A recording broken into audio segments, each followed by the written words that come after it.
50 বছরের অপেক্ষার অবসান।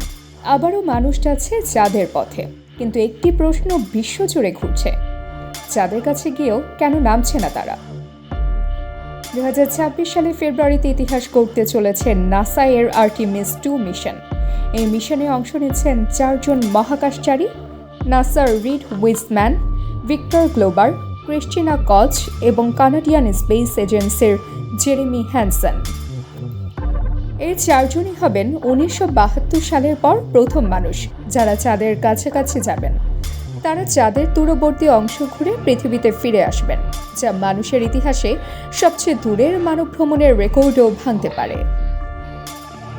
কিন্তু এখানেই আসে মূল প্রশ্ন, তারা কেন চাঁদে নামছেন না? নাসা বলছে এর উত্তর খুবই সরল। এই মিশনের জন্য কোনো লুনার ল্যান্ডার নেই।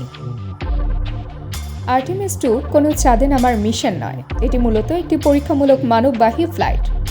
নাসা ধাপে ধাপে কাজ করে, প্রথমে প্রযুক্তি তৈরি, তারপর পরীক্ষা, তারপরই ঝুঁকিপূর্ণ বড় পদক্ষেপ। 2022 সালে আর্টেমিস 1 ছিল সম্পূর্ণ মানববিহীন। সেই মিশনে অরিয়ন ক্যাপসুল চাঁদ ঘুরে নিরাপদে ফিরে আসে। এবার আর্টেমিস 2-তে মানুষ থাকবে, আর মানুষ থাকলে চ্যালেঞ্জও বাড়ে। তাপমাত্রা নিয়ন্ত্রণ, অক্সিজেন ও আর্দ্রতা, খাবার, পানি, টয়লেট, এমনকি মহাকাশে ব্যায়ামের ব্যবস্থাও। নাসা চায় আগে নিশ্চিত হতে মানুষসহ অরিয়ন ক্যাপসুল নিরাপদ কিনা, জরুরি পরিস্থিতিতে তারা নিজেরাই পৃথিবীতে ফিরতে পারবে কিনা।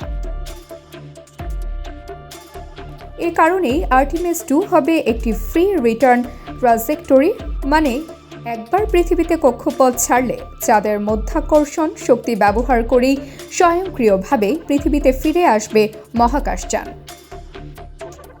এটা অনেকটা 1968 সালের অ্যাপোলো 8 মিশনের মতো। সেই মিশনেও মানুষ চাঁদে নামেনি, কিন্তু সেটি ভবিষ্যতে চাঁদে নামার পথ তৈরি করেছিল। নাসা এর আসল লক্ষ্য চাঁদে নামানো, সেটা হবে আর্টেমিস 3 মিশনে, সম্ভাব্য 2028 সালে। সেখানে ব্যবহৃত হবে স্পেস এক্সের তৈরি স্টারশিপ লুনার ল্যান্ডার। আর্টেমিস 2 তাই শুধু একটি মিশন নয়, এটি এক প্রকার বার্তা। মানুষ আবার চাঁদের পথে ফিরছে, কিন্তু এবার আরও নিরাপদ, আরও পরিকল্পিতভাবে।